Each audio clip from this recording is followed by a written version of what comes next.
ఆజ్ఞ లేనిదే ఏదైనా జరుగునా, నీ కంచె దాటగా శత్రువుకు సాధ్యమా? నీ ఆజ్ఞ లేనిదే ఏదైనా జరుగునా, నీ కంచె దాటగా శత్రువుకు సాధ్యమా? మా దేవా నీవే మా తోడుంటే అంతే చాలును.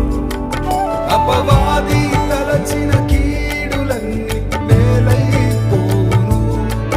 మా దేవా నీవే మా తోడుంటే అంతే చాలును. అపవాది తలచిన